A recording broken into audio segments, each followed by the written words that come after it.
ఏంటండి? ఇంటి దగ్గరే ఉన్నా. మీ అమ్మ మీ నాన్న వస్తున్నారా? మొన్నే కదండి బాబు వచ్చింది.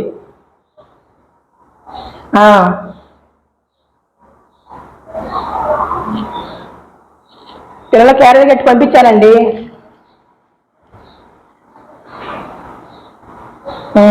స్కూల్ దగ్గర కూడా వెళ్ళి తినిపించి వచ్చాను. ఇప్పుడే కూర్చుందాం అనుకున్నా ఫోన్ చేశారు. ఏమనమంటారు? ఏమీ లేవు. చికెన్ తీసుకొచ్చినా, మటన్ తీసుకొచ్చినా ఇప్పుడు వండే ఓపిక నా దగ్గర లేదు. కుషేపు ప్రసాదం వండుకోవాలి. కాళ్ళు నొప్పిగా ఉండే పిల్లలకి వెళ్ళి స్కూల్ కాడికి వెళ్ళి అలాగే భోజనం పెట్టి మళ్ళీ నడుచుకుంటూ వచ్చేప్పటికి చచ్చి బతినట్టు ఉంది నాకు. మళ్ళీ మీకు వంట అంటే నా వల్ల కాదు.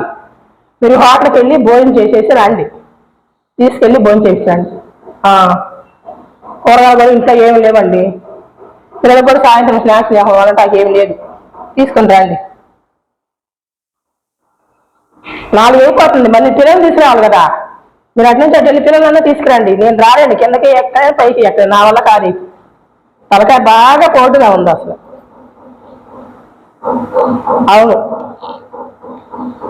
6 టాబ్లెట్లు కూడా తీసుకురండి. అదేం ప్రాణం బాగాలేదు, అసలు కాళ్ళు చేతి బాగా లాగుతుంది.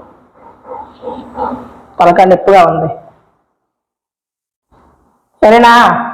అనుకుంటున్నారండి మరి. అవునండి, ఇప్పుడు నాకు ఓపిక లేదు. ఇప్పుడే పిల్లల క్యారెలు కట్టి పిల్లలకి స్కూల్ తీసుకెళ్ళి వాళ్ళకి భోజనం పెట్టి మళ్ళీ వచ్చి ఇక్కడ కూర్చున్నాను. మీరు చెప్పారు కాబట్టి హోటల్ తీసుకెళ్ళి మంచిగా భోజనం పెట్టించి. అవును బాబు, నాకు వండే ఓపిక లేదు. నేను వండలేను, నా వల్ల అవదు. అంతే.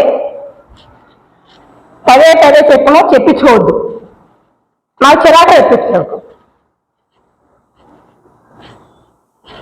3 రోజులు రాలేదు వెళ్ళి. పనిమనిషి కన్నా రెస్ట్ ఉంటుంది కానీ నాకైతే రెస్ట్ ఉంటుందా ఇంట్లో? అసలు నా వల్ల కాదండి. నేను వండలేను, నేను చేయలేను.